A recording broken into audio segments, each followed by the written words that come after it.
पति का फ़ोन करके वो बुलाया और सरिया से मार के मुझे सिर फोड़ दिया है। किसने?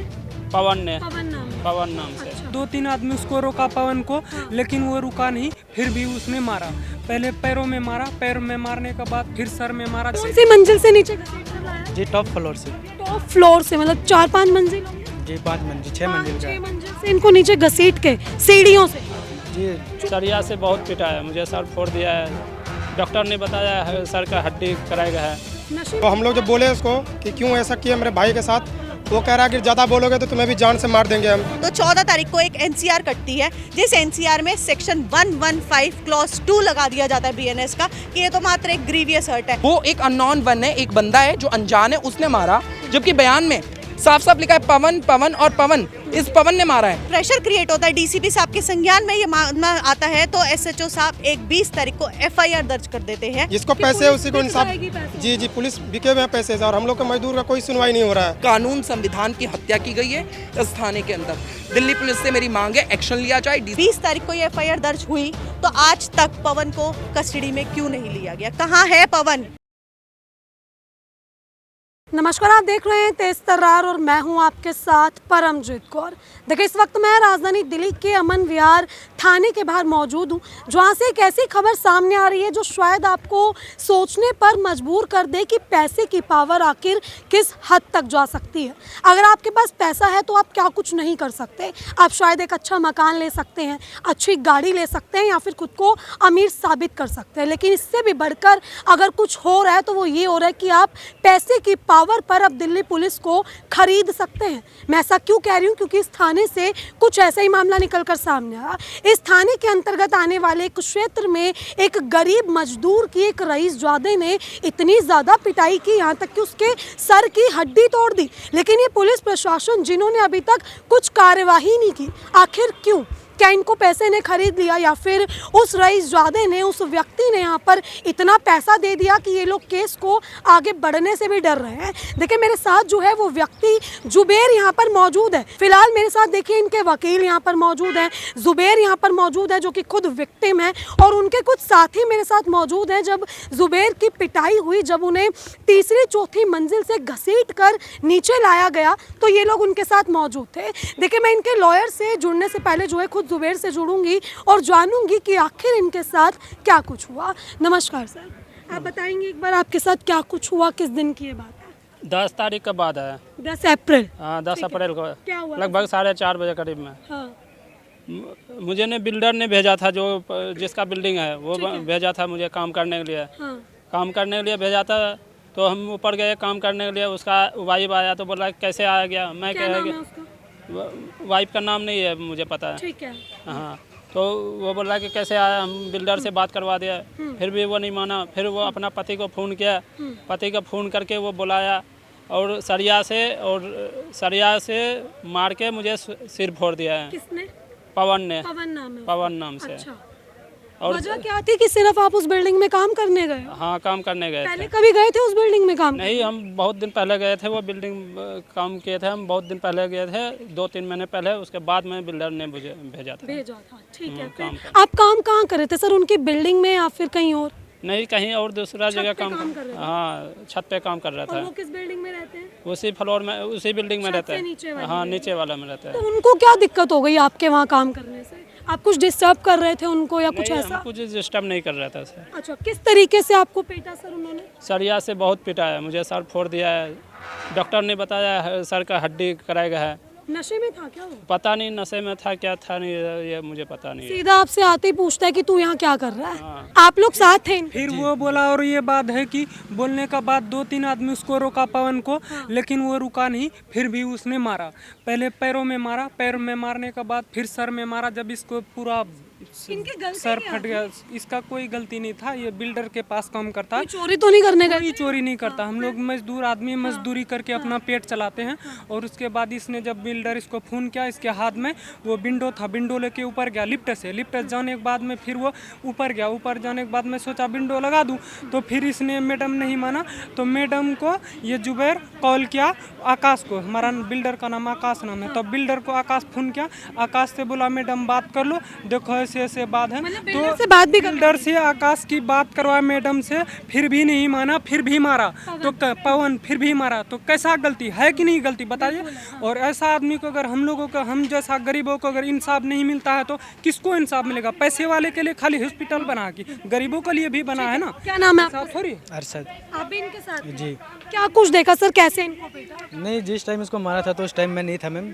बाकी जिस टाइम इसको ऊपर से नीचे लाया था कौन घसीट। सी मंजिल से नीचे घसीट कर लाया? जी, टॉप फ्लोर से। टॉप फ्लोर से, मतलब 4-5 मंजिल होंगे? जी, 5 मंजिल 6 मंजिल का 6 है। मंजिल से इनको नीचे घसीट के सीढ़ियों से। जी चोट लगी हालत में? हाँ, चोट लगी हालत में। मेरे पास वीडियो भी है उसका, इसका जो ब्लड निकला है मैं दिखा भी सकता हूँ आप लोग से। सर क्या मतलब गलती क्या थी इनकी? सिर्फ काम करने का? जी, काम करने का था, गलती कुछ नहीं था। फिर इसने बिल्डर से भी बात करवाया था ना, तब भी नहीं माने? तब भी नहीं माना। ठीक है सर, पुलिस क्या कर रही है आपके लिए? कुछ नहीं कर रहा अभी तक। आज 22 तारीख हो गया, अभी तक कुछ नहीं कर रहा है। 12-13 दिन हो गया। हम लोग 4-5 आदमी परेशान है, कुछ नहीं सुनवाई कर रहा है। ठीक है, देखिए ये जुबैर है। मेरा नाम इफ्तिखार हुआ और मेरा भाई को जो मारा है, तो हम लोग को जब मालूम चला, हम जब पहुँचे वहाँ पे, तो हम लोग जब बोले उसको कि क्यों ऐसा किया मेरे भाई के साथ, वो कह रहा है कि ज़्यादा बोलोगे तो तुम्हें भी जान से मार देंगे, हम जान से मार के कट्टे में कस के फेंक देंगे।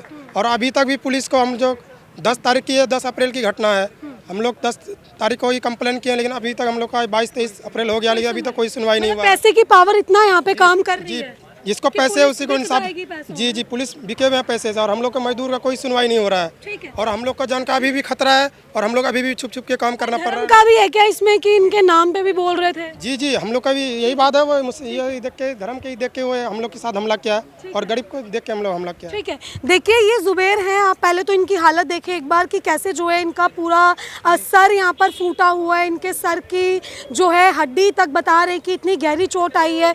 और सबसे हैरानी की बात तो देखिए ये है कि इतने ज़्यादा दिन हो गए, 10 तारीख की वारदात थी और आज 22 तारीख हो चुकी है, लेकिन इनकी कोई सुनवाई नहीं है।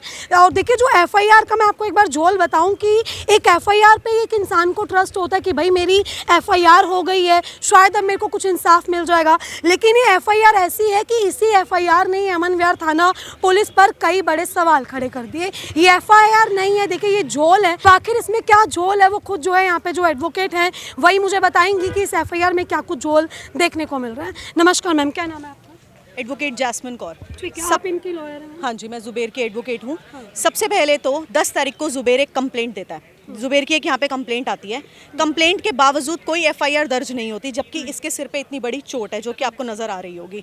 उसके बाद जुबैर को बोला जाता है कि तुम क्या किस पड़चड़े में पड़े हुए हो, तुझे जान से मार देंगे, तूने किसी को फ़ोन किया, तूने किसी को बोला। हाँ जी, ये लोग बोलते हैं। पवन की बाकायदा धमकियाँ आती हैं कि तुझे जान से मार दिया जाएगा, तुझे कट्टे में डाल दिया जाएगा, तुझे पता भी नहीं चलेगा तू कहाँ गया। उसके बाद 10 तारीख को सेम डे इसकी एक रिपोर्ट आती है जिसमें क्लियरली लिखा हुआ है कि इसकी फ्रैक्चर यहाँ से बोन टूटी है, जिसकी वजह से इसको फिट्स भी पड़ सकते हैं। इन फ्यूचर इसके साथ बहुत दिक्कतें हो सकती हैं, जिसका कोई हर्जाना नहीं भरा। 14 तारीख को जब पता चला पुलिस वालों को कि बार बार जुबैर आ रहा है, कोई जुबैर की तरफ से आ रहा है कि जुबैर के नाम की FIR क्यों नहीं अभी तक लॉन्च हुई है जबकि कंप्लेनेंट है, तो 14 तारीख को एक NCR कटती है, जिस NCR में सेक्शन 115 क्लॉज 2 लगा दिया जाता है BNS का कि ये तो मात्र एक ग्रीवियस हर्ट है। और उसके बाद जब ट्विटर पे एक ट्वीट होता है 19 तारीख को, तो तब जब प्रेशर क्रिएट होता है, DCP साहब के संज्ञान में ये मामला आता है, तो SHO साहब एक 20 तारीख को FIR दर्ज कर देते हैं पवन के खिलाफ। पर 10 तारीख को ये FIR दर्ज क्यों नहीं हुई, सबसे बड़ा सवाल। और अब जब 20 तारीख को ये FIR दर्ज हुई तो आज तक पवन को कस्टडी में क्यों नहीं लिया गया? कहाँ है पवन? मतलब गायब है वो बिल्कुल, कुछ नहीं पता। 10 तारीख को जिस दिन कंप्लेंट आई थी, पवन को बुलाया गया था, पवन थाने में था। CCTV अगर निकलती है, प्रिजर्व करवाई जाएगी तो उसमें पवन जरूर आएगा। 3 अस्पतालों में इनका इलाज हुआ, इतना सब कुछ हो रहा है, 3 अस्पतालों में रेफर से रेफर इन्हें किया जा रहा है। पवन इन्हें कंटिन्यूस धमकियां दे रहा है, भाई ये कर देंगे। इनके संज्ञान में कुछ नहीं है, इनके संज्ञान में सब कुछ होते हुए भी कुछ नहीं है, जैसे कि आंखों पर पट्टी बांध ली गई है। मतलब कानून अंधा है तो इतना अंधा हो गया। ये FIR है। मैं लॉ स्टूडेंट हूँ हिमांशु, और मैं पत्रकार भी हूँ पेशे से। तो ये एक FIR है, इसमें हम दिखाते हैं क्या झोल है। जब 10 तारीख को ये घटना हुई, 4 दिन तक कुछ नहीं किया गया। 10 तारीख को यहाँ बगल में ही एक हॉस्पिटल है, उसने ये साफ कर दिया था। ये 10 तारीख की रिपोर्ट आप दिखाइए, ये लिखा हुआ है 10 तारीख 11 बजे रात को ये साफ कर दिया था। There is mildly depressed fracture in left parietal bone, यानी कि सर की लेफ्ट बोन में एक डिप्रेस्ड यानी कि हाईली फ्रैक्चर है। ये काफ़ी था FIR करने के लिए, अटेम्प्ट टू मर्डर की धारा लगाने के लिए, जो अब लगाई है हमारी ट्वीट के बाद। उस दिन ये एनसीआर काट दी 115 की, और इस एनसीआर का कुछ कोई मतलब नहीं है। इसका मतलब है कि कुछ हुआ ही नहीं है। इसमें भी एक्यूज का कोई नाम नहीं है, नॉट अपडेटेड, एक्यूज की कोई डिटेल इसमें मौजूद नहीं है। ये आप साफ तौर से देख लीजिए। मतलब नाम बता दिया, पता बता दिया, फिर भी इन्होंने कुछ फिर भी मेंशन कुछ नहीं किया। ये कंप्लेन जो दी गई 18 तारीख को, दोबारा से फ्रेश कंप्लेन जब हम लोगों ने इसकी दिलवाई है, इसमें नाम लिखा हुआ है, पर जब एफआईआर फिर भी नहीं हुई तो हम लोगों ने 19 को ट्वीट किया, और 20 को जो एफआईआर हुई उसमें झोल पे झोल देखने को मिले हैं। झोल, पहला नंबर झोल, इन लोगों ने कहा कि थाने में जो शिकायत मिली है वो 20 तारीख को ही मिली है, जबकि 10 तारीख को 112 कॉल हुई है। उसके बाद 18 तारीख की ये थाने की स्टैंप है एक शिकायत पर, और उसके बाद आप देखिए यहाँ पर 7वां कॉलम है जिसमें ये लिखा हुआ है कि जो एक्यूज है वो अननोन है, वो एक अननोन वन है, एक बंदा है जो अनजान है, उसने मारा। जबकि बयान में साफ साफ लिखा है पवन, पवन और पवन। इस पवन ने मारा है, पवन का नाम, पवन ने सरिये से मारा, कमर पे मारा, पैर पे मारा, सर पे मारा, सर फोड़ दिया, अटेम्प्ट टू मर्डर किया, ये सब कुछ लिखा हुआ है, पर पवन का नाम एफआईआर में कहीं नहीं है। इन लोगों ने अपने आप को ढकने के लिए ये साफ लिखा है नो डिले, यानी कि एफआईआर में कोई डिले नहीं हुआ। 10 तारीख को मारा और 10 दिन बाद 20 तारीख को एफआईआर की, 10 दिन डिले कर दिया। और क्या डिले करोगे?